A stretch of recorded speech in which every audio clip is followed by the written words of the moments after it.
एक बार एक किसान की दो बेटियां होती हैं। वो दोनों की शादी कर देता है।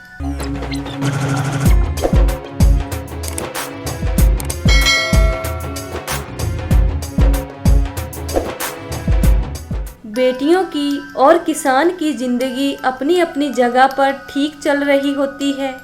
एक दिन किसान खेत से वापस आता है तो उसकी पत्नी कहती है, अजी सुनते हो, बहुत दिन हो गए दोनों बेटियों के यहाँ से कोई खबर नहीं आई। क्यों ना आप ऐसा करो, दोनों बेटियों के पास चक्कर लगा आओ और उनकी सुख दुख की खबर भी लेते आना। ठीक है भाग्यवान, जैसा तुम कहती हो मैं दोनों बेटियों के घर जा आऊँगा।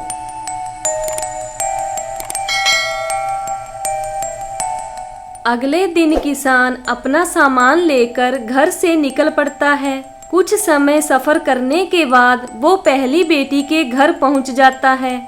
अरे पिताजी, आप बहुत अच्छा हुआ आप आ गए। मैं कई दिनों से सोच रही थी आपको मिलने के बारे में। हाँ स्नेहा बेटी, तुम्हारी माँ भी तुम्हें बहुत याद करती है। और बताओ, घर में सब ठीक है? हाँ जी पिताजी, सब ठीक है। और आपका काम कैसा चल रहा है?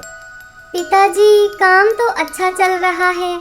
हमारे सारे खेतों में हमने खूब मेहनत करके फसल तो बीज दी है, लेकिन क्या बेटी? पिताजी, फसल तो हमने बीज दी है, लेकिन अगर अगले कुछ दिनों तक बरसात ना आई तो हम बर्बाद हो जाएंगे। शाहूकार से बहुत कर्ज लेकर हमने फसल बोई है। बस अब तो कुदरत की नज़र सीधी रहे और अगले कुछ दिनों में बरसात हो जाए, वरना हमारा घर बर्बाद हो जाएगा। किसान ने कुछ बोलना चाहा पर बोल ना सका। एक तरफ बेटी थी तो दूसरी तरफ कुदरत की मर्जी। और फिर किसान वहाँ से अपनी दूसरी बेटी सपना की ओर चल पड़ा। जब किसान सपना के घर पहुँचा तो वो भी बहुत खुश हुई। चाय पानी के बाद किसान ने वही सवाल दूसरी बेटी से पूछा, कहो बेटी, कैसी चल रही है जिंदगी? सब ठीक है पिताजी। माताजी कैसी हैं? वो भी ठीक है। तुम दोनों बहनों की चिंता करती है। और बताओ, तुम्हारा काम ठीक चल रहा है? हाँ जी पिताजी, हमारा सारा परिवार कच्ची मिट्टी के बर्तन बनाता है, जो इस बार हम सब ने मिलके बहुत मेहनत से बहुत सारे बर्तन तैयार कर लिए हैं। अभी कुछ दिनों का काम बाकी है, उसके बाद हम इन सभी बर्तनों को पकाना शुरू करेंगे। बस अब तो कुदरत की नज़र सीधी रहे और अगले कुछ दिनों तक बरसात ना हो, वरना हमारा घर बर्बाद हो जाएगा।